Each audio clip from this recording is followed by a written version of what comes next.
I will set the zeitgeist straight.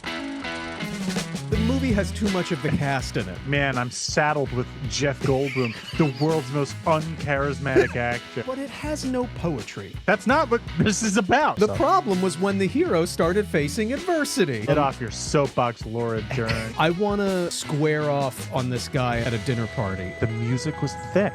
So far, you have not dazzled me. I'm just letting you know. Hi, everybody. Welcome to Off the Mark, good chat on bad takes of great movies. I'm Dave Columbo, and making a co-host I can't refuse. See, you got to move faster. You got to move faster. Well, hey, you listen to me. My background is not improv. You threw that to me with a level of certainty that I was not prepared for. You were so patiently waiting for like an actual introduction. Like, oh, he's still talking. I'm going to wait until he's done talking. I'm Mick Andrews. And our guest, who I hope's first child is a masculine child, Matt Pena today, everybody. Thank you guys so much for having me. I'm a fan of the show. Thank you. It's a privilege to be here, guys. Thank you. You're a hilarious comedian. We love to have you on. We're excited to talk about this today. If you couldn't tell, we're talking about Toy Story here today. That's how we should do it. We should quote the wrong movie just to like throw people off the scent of what we're actually talking about. I think that's a great idea. That'll ratchet us up the SEO. That's perfect. Right. Just confuse them lie off to the our bat. audience at the beginning of every show. Perfect. We've got 10,000 views on the episode, but everybody just immediately trails off after 40 seconds. They make it 2 minutes in. Yeah. So here's what we do on this fabulous show. We are enamored, we are ensorcelled by negative reviews of the best movies ever made. Who got it wrong? Who was just not really with their finger to the pulse? And we want to talk about those movies. We want to talk about those reviewers and the reviews that are just so off the mark. So today we are going to talk about what has got to be on every college kid's, and God knows it was on mine, top 10 list, The Godfather. Absolute fantastic movie. Yeah, so let's up top just kind of talk a little bit about it. I gave it away myself.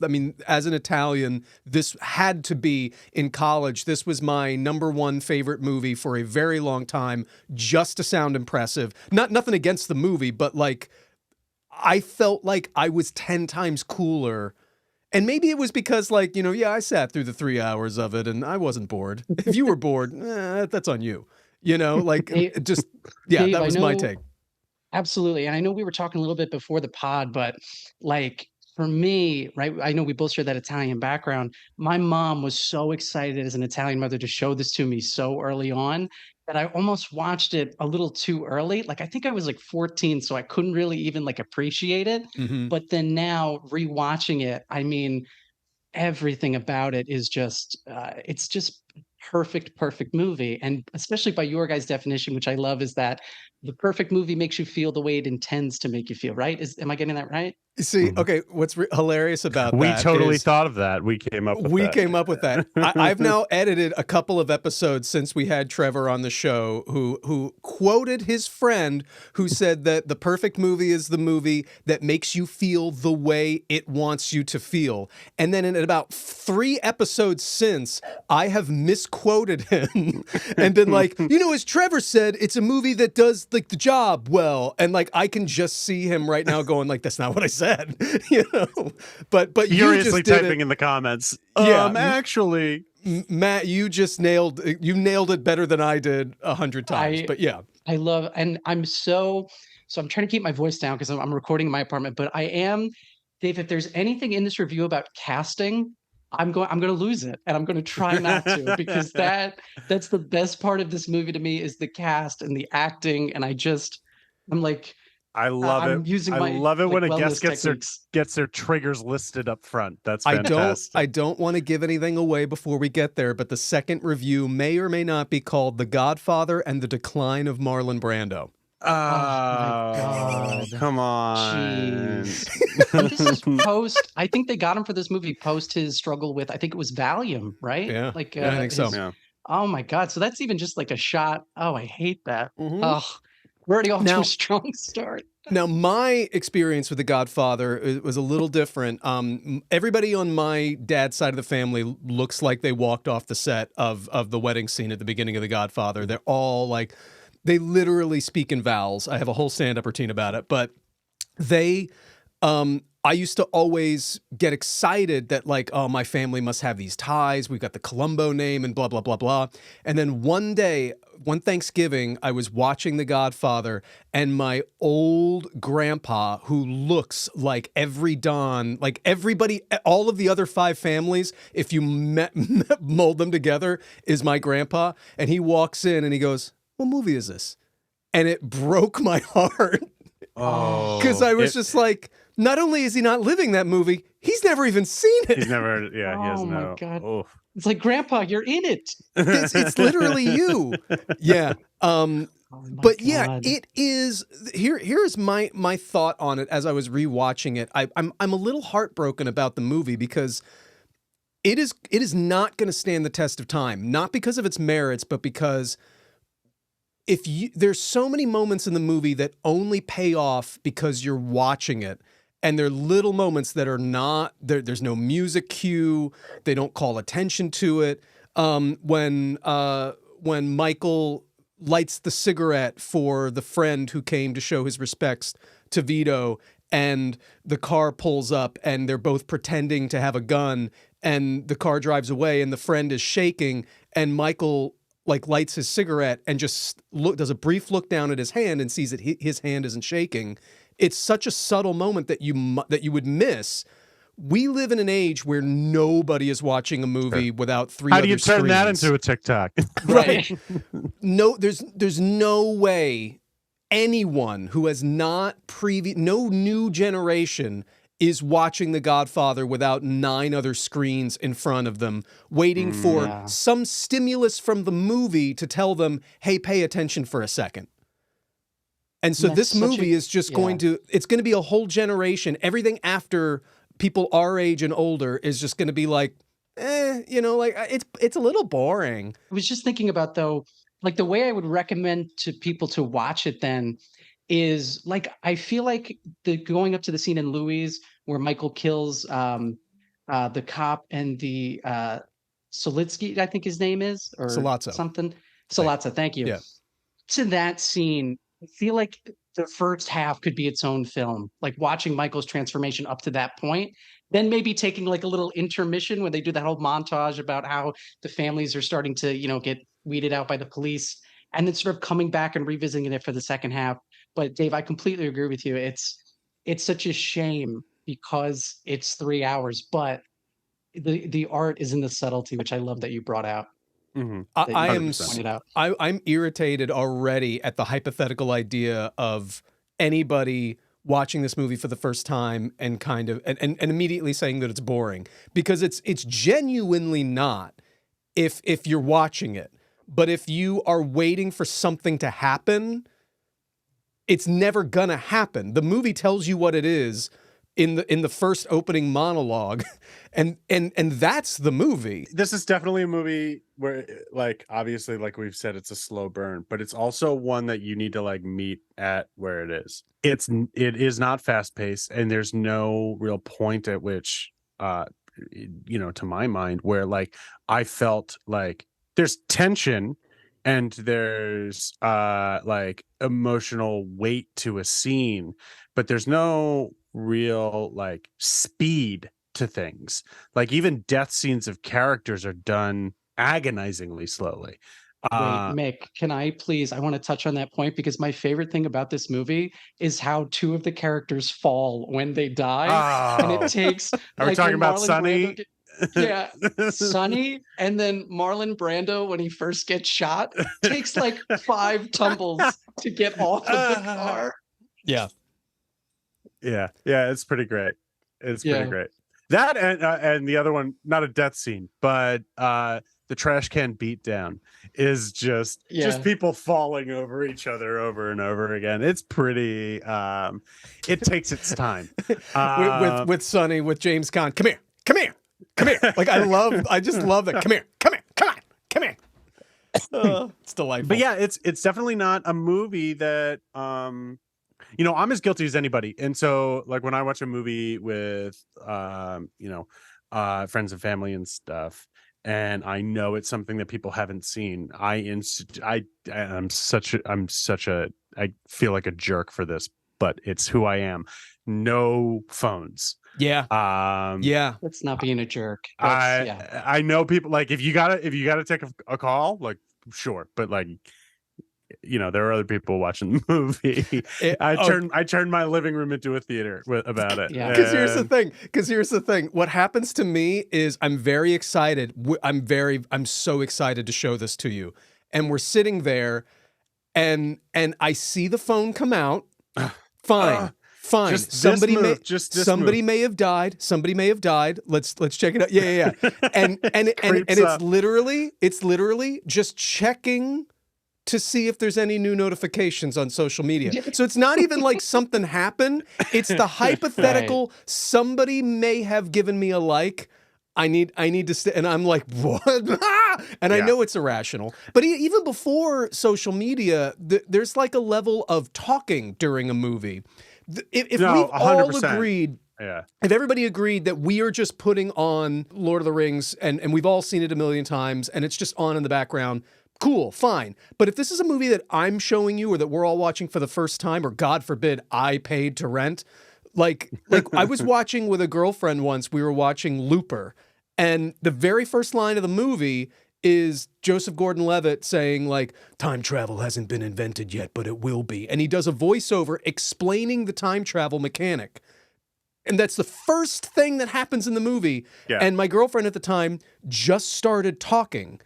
And I'm like, okay. Like, so you don't get focus. or like, I'll give you that we're talking now. I'll totally give you that. You now have lost your right to say anything about the movie, say anything doesn't make sense, say that anything wasn't explained. And I feel that way about the phones too, where it's like, as soon as the phone comes up, you have relinquished your right to go like, here's what I thought of it. No, what? You didn't see it. Mm-hmm. You didn't see what the creators were putting in front of you. Yeah. No. I'll be honest. My partner is I love her very, very much. Let me start there. She has a phenomenal habit of the ever fantastic question of, who is that? Oh, God. Why are they doing that? And I'm like, and I have to go. I go, okay. So either the movie's already explained it and you've missed it, or the movie doesn't want you to know it yet, and that's a question for you that will unfold. Like, I'm sure they didn't forget this information, or they did, and later we get to say exactly they never explained it. Like, after the movie, we'll get to say, now that I have all the information, we can say I was never told who that was, and that was a problem. Fair enough. I will say I've never seen a movie where there's a character with a speaking role that I'm like, they never even tried to, like, someone just walked into a movie, said something and walked away. Like, you understand basically where they fit into a movie.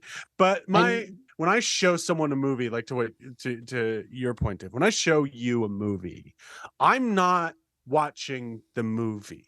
I'm watching you watch the movie. Yes. And so you are now affecting my ability to watch you watch this movie because you're not watching the movie. And it drives me nuts because this is a full rendition of how I watch a movie. I'll go, I check after every joke. If you enjoyed that as much as I did, it's and to look over and to see, oh yeah, is devastating to me. Yeah. So because you know the important moments. Like when I was watching Vertigo with somebody once, I know when all of the most important moments to be watching are, and I don't want to have to, but I might have to go, pause, I'll wait. Yeah. Something's coming up that like a mini quiz on the movie. Yep. Like, so like who's talking right now? A substitute teacher with an unruly class. Like, we're wasting your time. I've seen it already. It's your own time you're wasting.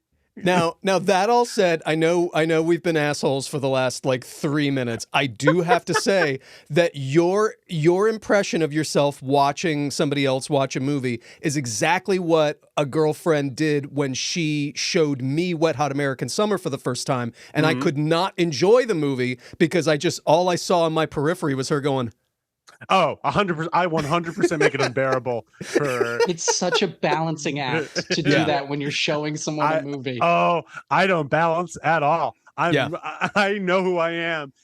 It's something I should work on. It's something I don't work on. And Mick, to bring it back to The Godfather, it's so funny because that was literally me last night where I was watching it with my partner. She's like, well, wait, who's Sonny? Who did they didn't even. And there's literally a shot of them all in a family when they're waiting for Michael to take the photo. Yes. And I paused it and I go, that's Sonny, that's Fredo, that's Marlon Brando. And we haven't seen Michael yet. Okay, play. I honestly can't blame your partner because it's one of my very favorite movies. There are 18 people in it, and they all end in O or I.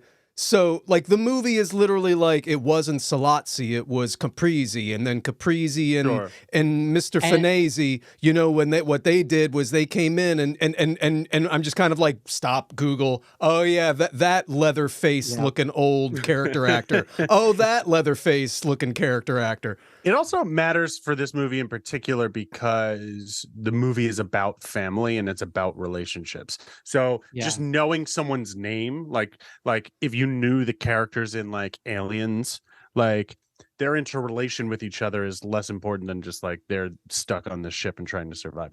In this movie, everybody's role is relative to each other. So the drama is the interplay of a family, you know, and the power dynamics within that. And family. we also live in an age where exposition is just thrown at you, like right in your face, and it's done so subtly here. Like I was just watching Killers of the Flower Moon. I saw it in theaters, and there's a scene where Robert De Niro goes to Leonardo DiCaprio. He's like, "And that's your aunt, and that's your aunt's daughter." And I was like, "Okay, so now we know," like literally verbatim. And it's like, I don't know if that's how he would talk to his nephew, but. No, it's so funny. Your name's really Brian and I'm Kevin. Like yes, exactly. Exactly right. Are we? And then it just looks right into the camera. Are we all on the same page about this? Good. Okay. All right. Last thing that I want to bring up before we kind of get started here was when I was a kid, I laughed at Fredo so much. What a weaselly little goober. What a goober. In my adulthood, I am so Fredo. I am 100% Fredo. Throughout the entire series, I like Mick. I take sides against the family every day. Yeah, but it's also the like I don't want to step on anyone's toes. Like, oh, don't mind me. I'm just also here. You know, hey, he didn't mean nothing by that. I love that line by Mo Green. He goes, he was banging cocktail waitresses 2 at a time, and then they pan to him. He's like, what?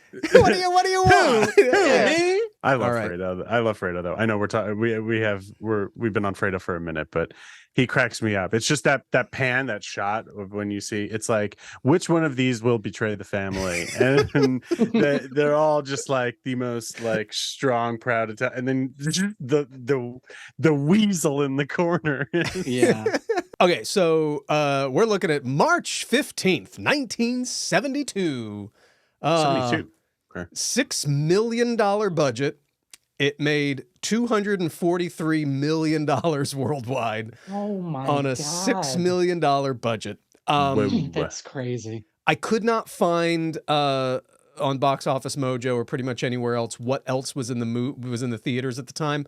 I Googled it really briefly to see like what else came out around the same time, and it was nothing but obscure 70 movies that I do not remember, that I don't recognize, except for Pink Flamingos was also out around the same time.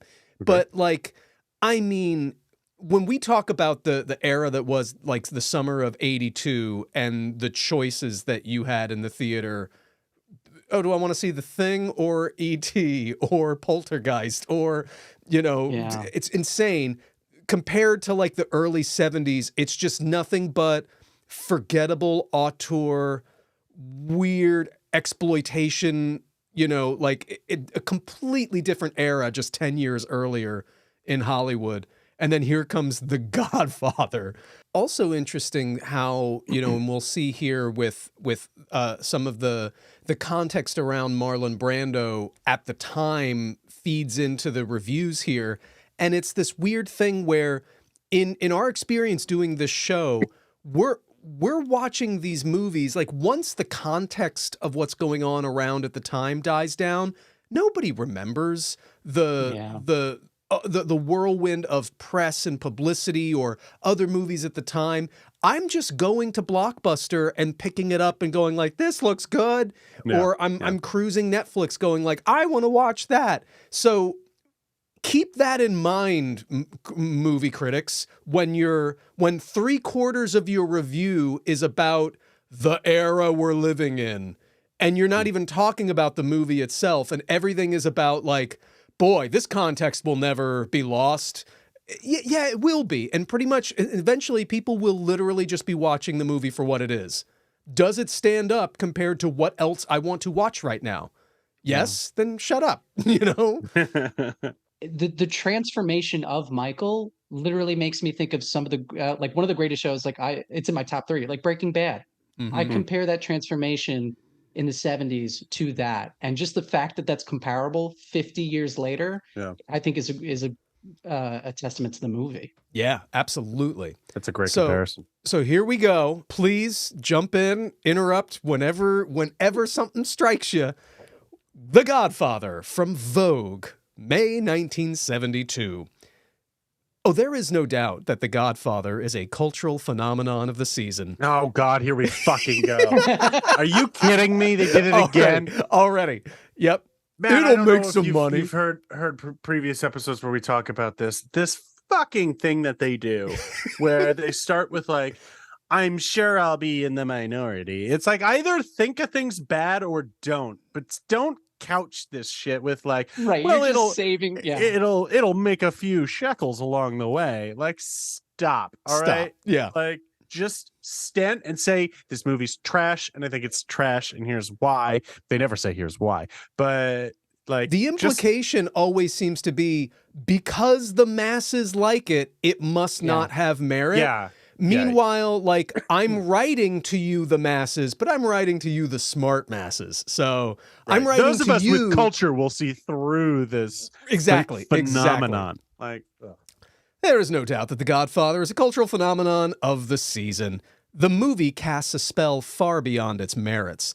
Warner Brothers would have made it 35 years ago as a 100-minute feature, lively, brilliantly paced, and economical. Now, in the reverent hands of Francis Ford Coppola, it has swelled into an overblown, pretentious, slow, and ultimately tedious 3-hour quasi-epic. Oh. My guess, my guess, Matt, I can see it on your face. You have thoughts. My guess is that this is my favorite line. My guess is that 3 years from now, we will still remember scenes from Raoul Walsh's The Roaring Twenties, 1939, while The Godfather will have become a vague memory. Oh, what a dumpster take that was. Just throwing the ball up and just nothing but air. Nothing but air. God. You know what? This is where they turn around and I respect them.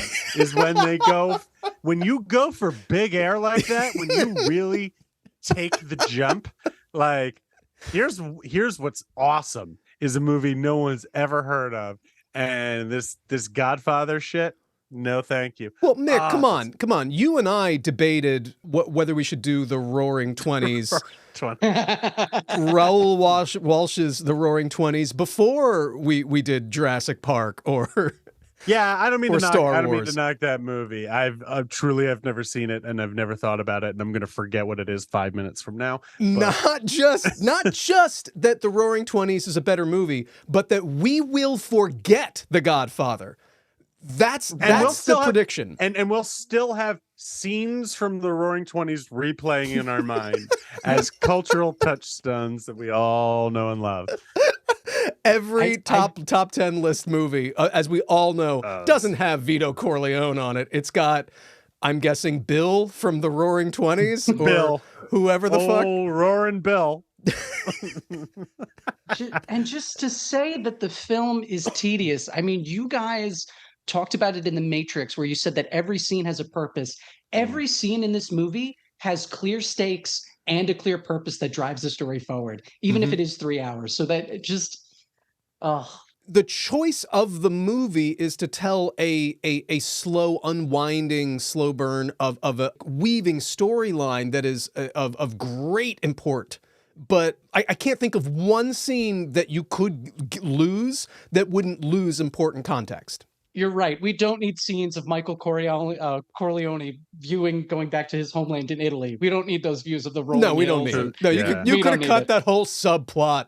Yeah, it's a waste. It's a waste of film. Who needs to establish who needs to establish background, character, who needs to use scenery in order to infuse characterization in a beautiful way? Like, who needs any of that stuff? You know what movie didn't have that? The Roaring Twenties. The Roaring Twenties. Yeah, that's a tight Roaring Bill film. cuts right to the chase. You know.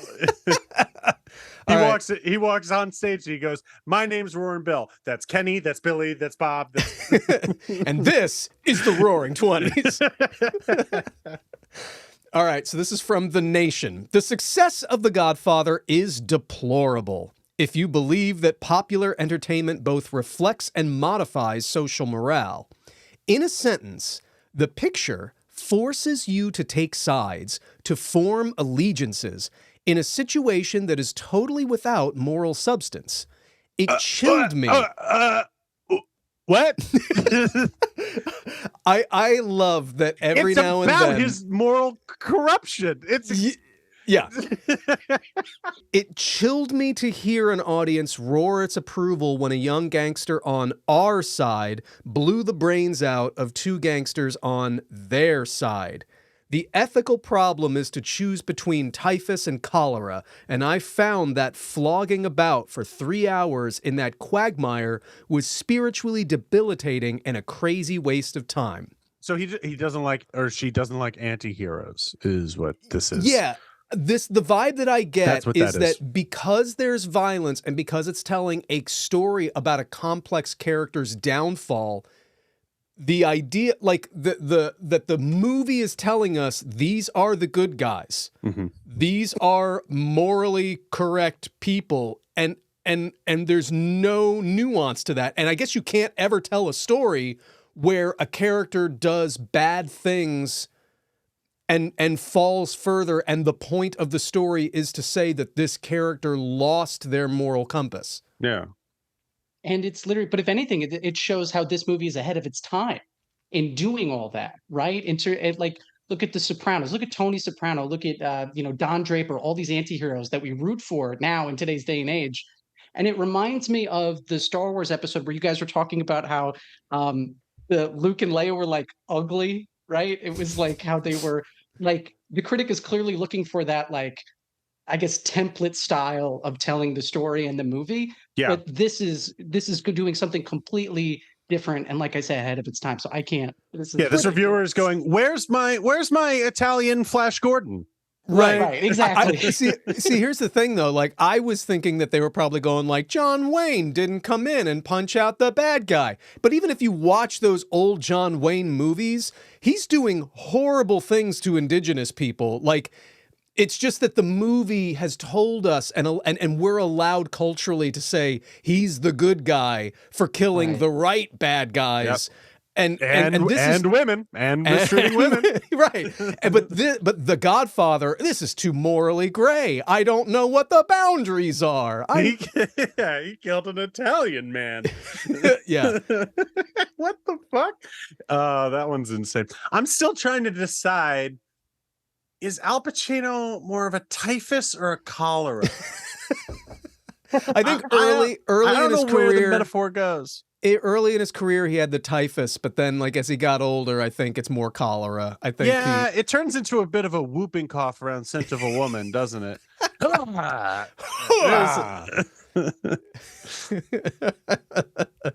So The good. Godfather is probably more scrupulous than the classic gangster films of the Muni, Raft, Cagney era, but it is also more pervasively internalized than I remember those movies to have been. Yes, that's a good thing.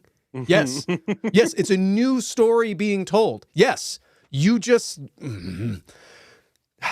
It is not a view of crime, but a view from deep within crime. Again, yes.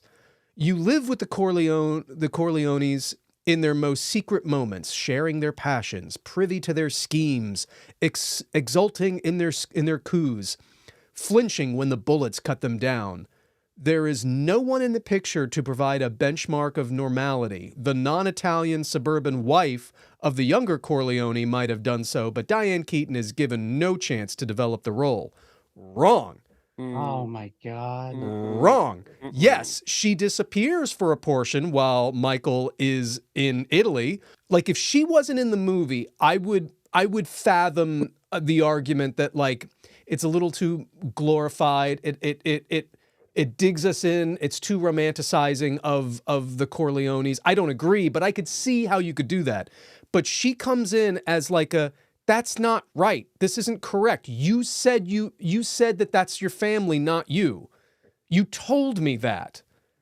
And what, like, she's the one who's is actually the wall that Michael hits, where she's like, none of this is okay. And at the end of the day, like, the movie's about family, which for me is normal enough. Like, you're watching Marlon Brando cry over Sonny when he dies. Like, that's real and raw. Like, that's, they set their own baseline reality, which a lot of movies do. Like, Star Wars sets their baseline reality in space, and we can buy into it. Like, they just blow because it's up not a the Death reality Star. you want.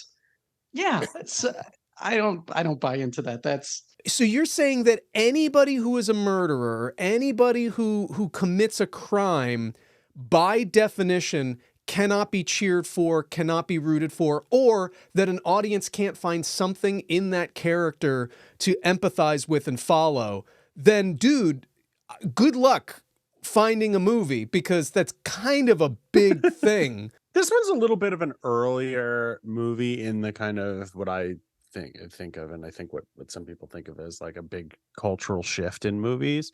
But like, you get your Coppola and Brian De Palma and Scorsese and Spielberg and Lucas, who are all cranking out movies at the same time. Basically every movie we've done on this show falls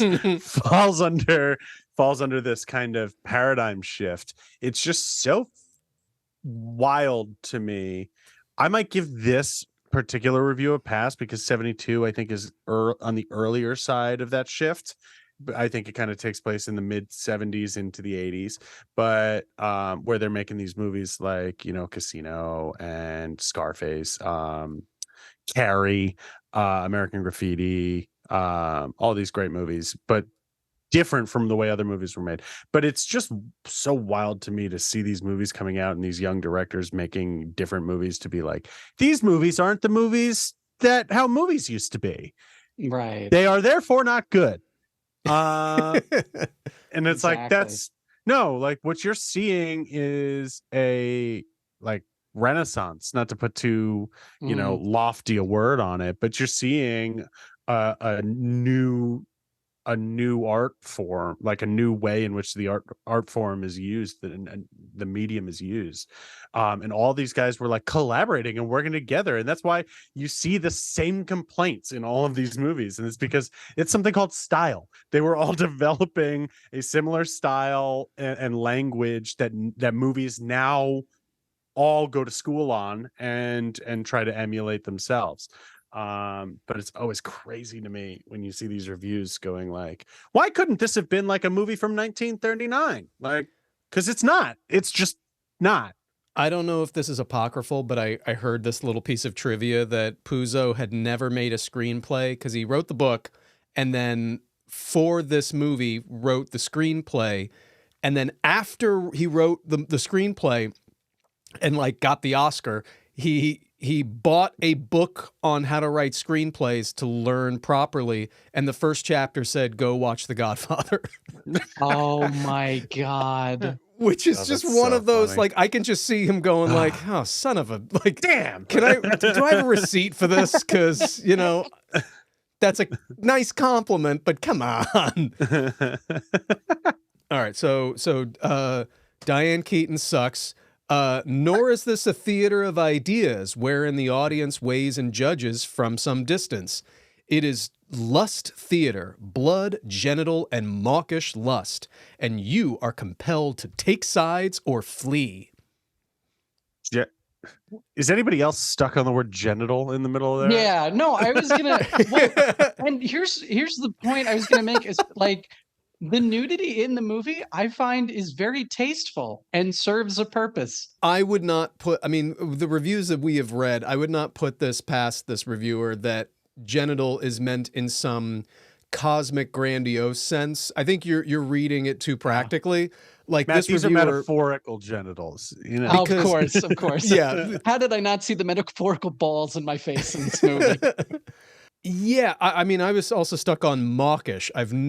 It's like it blows my, like, I understand you want to sound erudite, but like these reviewers will throw in a word where it's like, you know, just people reading the newspaper are reading this, right? You know, this isn't a dissertation at Georgetown, right? Throw us a bone. You got to know your audience a little bit, depending on the publication. Yeah, you're writing for some, 1972 guy on the train on his way into work, and is like a little hungover from the night before, and like kind of not completely there. He's has 2 sips into his coffee, so he's still hazy, and he sees the word mawkish and goes, I don't even care to know what that means. Just not gonna learn that word. I've learned also, all the words I need to know. What do you think I'm a about 1972 man, all right? I feel very comfortable with where I am. I ain't gonna learn nothing new from nobody. I'm man-spreading before it has a name. What do you think of the end of that sentence? You are compelled to take sides or flee. As in, like, you're supposed to be on the side of you're supposed to morally agree with the Corleones, or disassociate from the movie?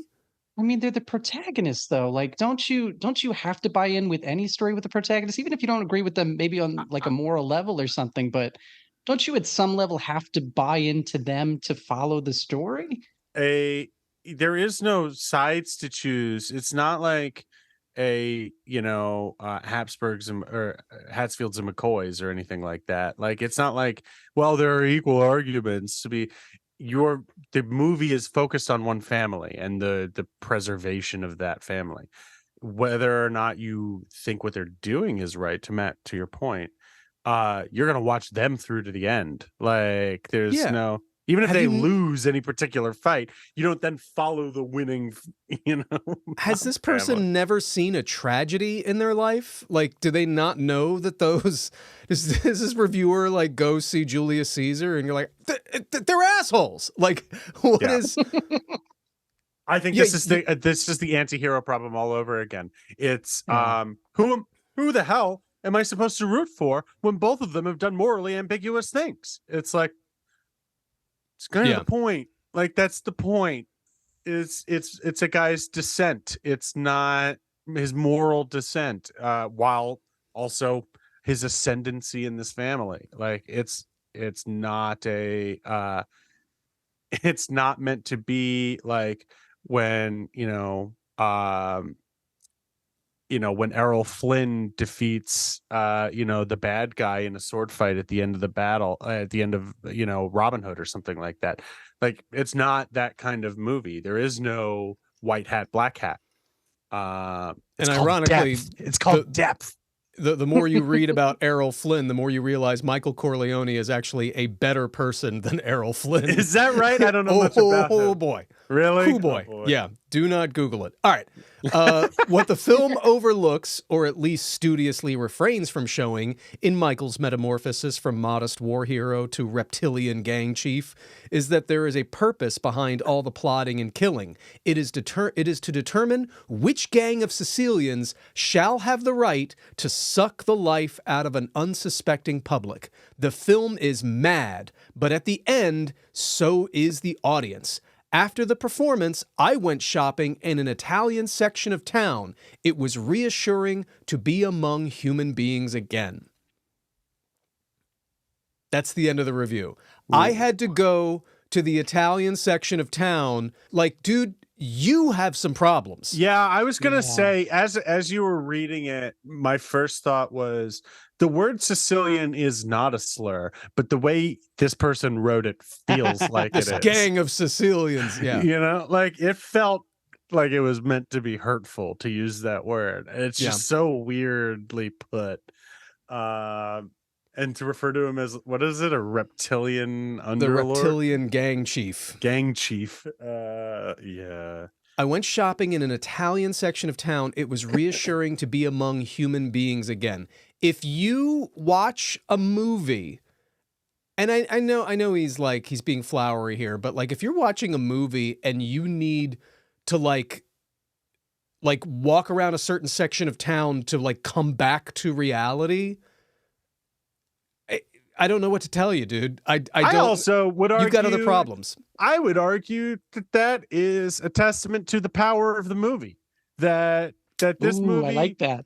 This movie makes you take such a critical view to like morality and like how human beings can be corrupted, that you needed a palate cleanser. So you needed to like go out shopping and like get a little affirmation on that's an excellent the human beings are basically good. Yeah, that's go movie go. That's so funny to me. All right. I am very excited. This is the last review. I am very excited to read this to you. The New Republic, April 1972, The Godfather and the Decline of Marlon Brando. Oh, no. Oh, boy. Hurricane Marlon is sweeping the country, and I wish it were more than hot air. Hurricane Marlon. Great line. Great line. Oh. No notes so far. From his opening line, with his back towards us, Brando betrays that he hasn't even got the man's voice under control. Insecurity and assumption streak the job from then on. Insecurity? We'll let that linger for a sec there. They have put padding in his cheeks and dirtied his teeth. He speaks hoarsely and moves stiffly. And these combined mechanics are hailed as great acting. I don't see how any gifted actor could have done less than Brando does here. Oh, I'm furious. I'm so angry at that, because that speaks to the power of the character. Darth Vader, the Emperor, right? Those are, I think, are fair archetypes for evil characters in something. Do not move swiftly. They're not agile. They take their time in movement. It shows power, respect. Yeah, they don't have to rush. Yeah, they don't have to rush. Because they're in control. It shows control. And anytime Marlon Brando speaks in this movie, he controls the room. That is baffling to me. I can't think of a bigger swing and a miss than going, you know what I'm going to focus on? And what I really think is going to stand the test of time here is the mediocre performance of Marlon Brando in The Godfather. This is my hill. Hand in your badge. Turn in your gun, because you should not be in charge of telling people, like, especially, like, you should not be in charge of, like, recounting what you saw in a movie, let alone tell people whether or not they should go see it. I mean, you have to know. You have to, like, the years afterwards when everybody starts putting him on posters and talking about this movie in every single top 10 list. If we Google right now, best iconic performances of all time, it's the thing that shows up. Like you cannot, you have to go like, I might have bit off a little more than I could chew. Maybe I like didn't. Maybe I didn't know what I was talking about. The fact that you can have somebody just goes like this, and you immediately like the Yeah. simplest of gestures. His look is so you know ingrained in our pop culture and our understanding of what he's doing. Yeah. Maybe this is giving a little too much credit here, but and this was always something that maybe that was in my head, and I think might be stupid. So correct me if I'm wrong, but my kind of understanding of the why he looks a little kind of off. He does have cotton in his mouth to kind of like give him this jowly look. Was meant to be like a physical manifestation of the weight of the family, like the idea that Oh. he like is running this enterprise and it weighs on him literally and affects him physically and it causes him to kind of he speaks slowly and takes his time as a result of that. I don't know if that's ever been like yeah, examined or performed, but like I feel like that's a fairly like that's something that if I were reviewing movies professionally, I would be able to spot. So to like at least not even consider that kind of element of it is the story that I had heard from Coppola was that like he had met with Brando and Brando like ran into the other room and put cotton balls in his mouth and came out and was like, I imagine that the character is like a bulldog and like this is kind of so it's kind of what you're talking about where like there was that thought put in of like here is my interpretation of what I think Vito would be, but it was also kind of a little bit of just Brando insanity and it's like we want Brando in the movie. I always catalog it as it was a choice that happened to work perfectly. In another context with different lighting and a different actor and a slightly different prosthetic, probably like, what the fuck am I watching? Like, sure, it's one of those like we had a crazy guy who wanted to do a crazy thing and nobody knew how to say no to him, and I'll be damned if it didn't work.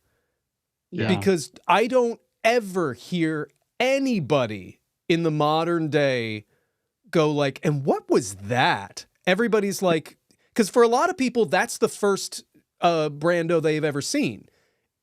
People our age and younger, it's the first Brando movie that you see. So then when you see younger Brando, you're like, oh, so he changed dramatically. And then you see other movies from the 70s with Brando and you're like, oh, no. Like he looked nothing like that. Yeah. That was all a choice for that movie, and it works flawlessly.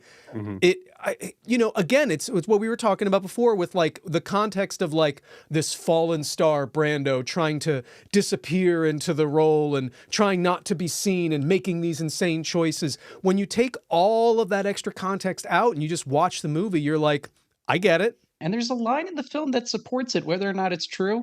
Like towards the end of the film, where he's talking with Michael and he says, "Women and children can afford to be careless, but men cannot." You hear in that line the weight of years that have contributed to that physical appearance that we're talking about. So I love that interpretation. Yeah, it just struck me as like look at presidents before and after their tenure. They're completely different looking people. The weight of responsibility physically changes you. My kind of internal understanding theme in a movie and in books and really any art, theme is what happens when the random choices you've made all line up correctly. I don't know if theme is always as conscious throughout as it seems to be after the fact, or like once something is much more fully formed, they start inserting these things. So these choices all work, they all make sense, and I think it's even just only more a testament to the fact that you can have Brando at his most unhinged, kind of swinging for it with sticking cotton in his mouth in order to look funny and sound funny, and it's still like Oh, that completely makes sense to me. He's handicapped by poor makeup. His hair is not gray enough, and his hairline ought to have been altered so that it doesn't constantly suggest Brando. But His hair the isn't real gray enough. fault, yeah, like He has to age over the course of the movie. Are they talking about just at the beginning? Or, I don't know that, like, he the is idea gray that, at like, the end of the movie, like, but he looks too much like Brando. His they didn't change his hair. Like, does this person watch every movie and when the hero comes on screen just goes like, he's got his own hair? Like but the real fault is his own, his laxness, sloth. He has become so lazy in recent years that he is willing to take intent for deed. I don't know what that means. No, you chalk That that we're up supposed to to another we're one of supposed to those insane suggest, lines. we're supposed to apply what his intent is rather than watching his actions unfold. I don't know. The magnificent talent. In defense of this reviewer, I will say that, like, I don't know, did this come out contemporaneously with the movie, or like did they get to see like Island of Dr. Moreau? This is April 1972. So this is Okay. yeah. Because I will say he literally did start phoning it in at a certain point, like Well, having during this someone movie, he phone was in like, the lines into his head. So. yeah, I mean, which he also did in this movie. But again, I chalk that up as like, whatever you did, it worked. Whatever. I mean, there were like cue cards around set because he wouldn't memorize his lines. But again, that's a for context. Godfather as well. Yeah, that for I Godfather. didn't know. Okay, on screen, it works. Yeah, So yeah, you got what you needed out of Shut him. up. Yeah. The magnificent talent that dozed off some years ago is not fully awakened yet. Like star, like film, the keynote is inflation because the picture has so much of the commonplace, it escapes being called commonplace. The Godfather was made from a big bestseller. A lot of money was spent on it, and it runs over 3 hours. Therefore, it's significant. Oh, shut up. Oh, that's so.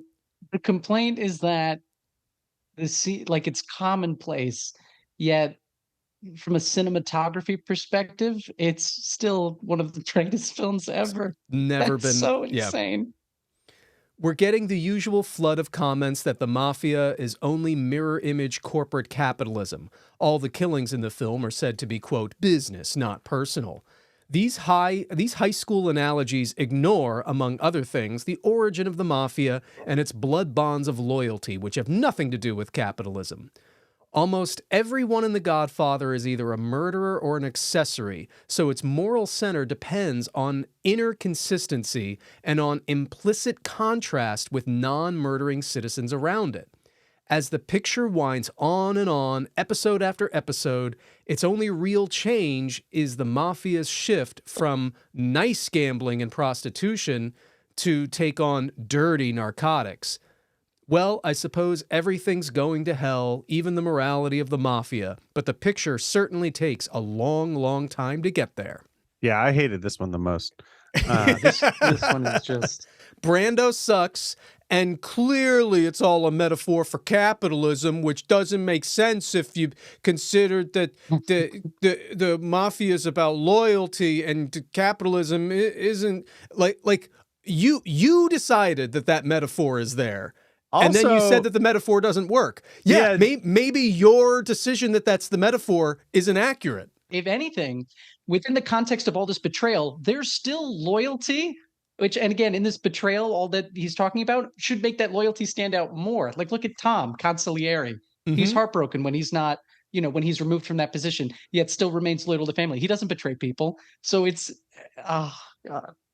It sounded like the review said kind of three things. First off, that it's a bad metaphor for capitalism, and second, that it's raising points that are about capitalism that are like how could the mafia possibly be compared to capitalism? It's a confusing metaphor. It's like, yeah, well, first off, I don't think it's necessarily applicable, but even if it were, your chief gripe against it is that it's making good points about how economic system motivated exclusively by greed leads people to make morally questionable choices. Yeah, I don't know. I think there's proof is kind of in the pudding there, guys. Yeah. I think there's an element of introspection that doesn't quite get done in this review here. I genuinely don't think that any movie before 1972 featured an anti-hero. That's the only explanation.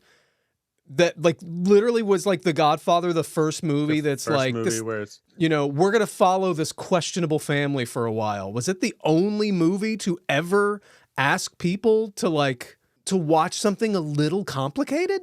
I mean, like Shakespearean stories have anti-heroes, right? So I can't even forgive the critic for that. Yeah. For not taking that into account. So it's like here's my favorite line of the entire thing. Al Pacino, as Brando's heir, rattles around in a part too demanding for him. I'm not even laughing at that because that's so insulting to one of the greatest actors in this century, who is taking on an incredibly difficult role. Think about where he is in his first scene and think about where he is in his last scene. You watch a complete transformation over 3 hours. And it is absolutely mind-blowing what he does in this movie.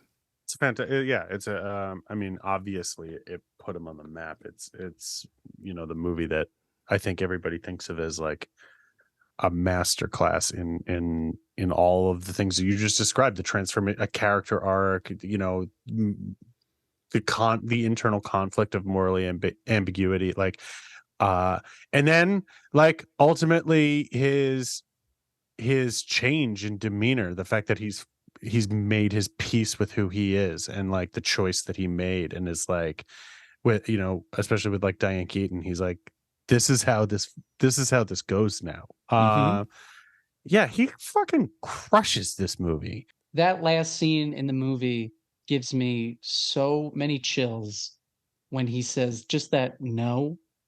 And if you think about it, from when we first see him with Diane Keaton, where he's telling her all of the stories about, right, we're getting the exposition of the family, but when he's talking about Johnny and how he got to where he's going to be in the band leader murder, to that point where he is now, no, I'm keeping you out. James Caan is okay as his older brother.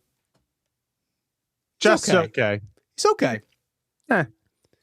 The surprisingly rotten score by Nino Rota contains a quotation from the Manhattan Serenade as a plane lands in Los Angeles. Francis Ford Coppola, the director and co-adapter with Mario Puzo, has saved all his limited ingenuity for the shootings and the stranglings, which are among the most vicious I can remember on film. The print of the picture showed to the New York press had very washed out colors. End of review. I mean, it just becomes like a laundry list at the end. He's like, oh, I was just shitting on Brando for the entire thing. Pacino sucks. James Caan is okay. Movie washed out. The end. If I'm remembering correctly, the DP on this, or the cinematographer, is before this, but also now is his iconic for underlit scenes. That was the whole point. I don't understand how we're supposed to feel about all these characters, and it's very poor lit. And don't you think maybe there's a correlation there? That the fact that these characters are cloaked in shadow, and maybe sometimes you see half their face and you don't see the other half of their face. Yeah. That maybe that's cluing you in a little bit about maybe how you should be interpreting. When you say it in one sentence, it sounds silly, Dave. But these characters are obscured, and I can't see any of them. And just to shit on the score, what are we doing? Yeah. It's so identifiable now, right? It's iconic. Oh boy, this one's bad. This one is so effing bad. Yeah. I think the biggest rebuke to all of these reviews is to always remember that the opening of the Rugrats movie began with a shot-for-shot remake of what they called the Bob Father. And I think that if you can, and I, as a child in a movie theater, understood that this was a Godfather. They were doing a scene out of the Godfather, a movie that I would not be allowed to watch for quite some time. Oh yeah. Uh, Let's call this movie what it is. Like when I watched The Godfather for the first time, I was just seeing where all of the Simpsons references came from. That's the thing. Thank you. Yeah. Thank you. That's all it was. I was like, oh, that's where. Oh, okay. that's Okay. That's why Mo cuts an orange slice into a thing and chases Maggie with it. I see. Okay. Got it. The Star Wars review that had the group who went back and found the reviewer years later has given me an idea. Please support our GoFundMe, where we will do a documentary of us tracking down these reviewers and Yes. and 100%. literally just going like, your apology in 3, 2, 1. I need 1000%. I need satisfaction. Just with no ownership to these movies whatsoever, different from anybody else. We're gonna show up to these people's houses and spike the ball in the end zone and be like, wrong. That movie rules. I didn't think so. When we started this podcast, I had no idea how irritated I would be at the lack of accountability. The fact that these people just get to go like, it sucked, and then just disappear. Yeah. But I want to compliment you guys on that, because that's why the premise of this podcast is so good. You're putting in accountability, and that's what these fucking people need. I don't mean to curse, but you're right. They can say this, and then nothing happens. And but then you guys are fixing that problem. Matt, the word hero gets thrown around a lot these days. The word anti-hero didn't exist before 1972, but these people wouldn't understand. It's a good thing a hero, otherwise they wouldn't get it. They'd be confused. Yeah. We're all way too lit to be anti-heroes. All right, are we ready for 2 reviews and a lie? Yes, please. I'm so excited. Okay, so I'm about to read 3 1-star IMDb reviews for The Godfather. 2 of them are real, 1 of them I wrote. So far, Mick has 1 point, and I have no points, and Laura has 1 point. If you properly guess which one I wrote over the 2 that are real. First review. Surge into the lead, Matt. Yeah, here we go. Stop. Everything to play for. Review number 1. This movie has 2 layers: boring, barely audible speech and explosions. I didn't think it to be possible, but even the explosions were boring. Where does the fascination with this movie come from? Marlon Brando may have been a good early actor, but this "I'll make him an offer he can't refuse" old man voice is so irritating I almost threw the DVD out the window. With a weak premise, ludicrous character designs, and a plot that could cure insomnia, Godfather sleeps with the fishes with a 1 out of 10. Holy smokes. That's review number 1. Review number 2. Long and boring and not worth writing 2 sentences. But since I have to, long and boring and not worth writing 2 sentences. Long and boring and not worth writing 2 sentences. Long and boring and not worth writing 2 sentences. I think you get my point. Hats off to whoever wrote that. Dave, that's you. Good, sir. And review number 3. The long and short of it, emphasis on long, is that nothing really happens in this movie except for the gratuitous violence and long conversations. I tried 3 times and kept falling asleep, and I love movies. All in bold, all in caps. I tried 3 times and kept falling asleep, and I love movies. The truth needs to be said, The Godfather is a waste of time. Oh, okay. Oh, you've outdone yourself, my friend. I really want you to think good. that I wrote the second one because, like, maybe I got bored and at the last second I was like, I can't write a review. Mick, I have my guess. If I can wait. No, think by all means, you go first. I think you wrote the first one, Dave, because I don't think anyone that likes this movie is smart enough to know what ludicrous means or to use it in a review. That's a big thing that we notice, where it's like, that word is too big for someone who didn't get the premise of the film. So my guess is number 1. That's a good guess. I'm gonna go with 3, just because to hedge, and because I think we've both learned the perceived power of all caps in a movie review, and I think Dave has tapped into that. Mick, enjoy your second point. Hell yeah! Nice. Yeah! Good Somebody stuff. actually wrote long and boring and not worth writing 2 sentences.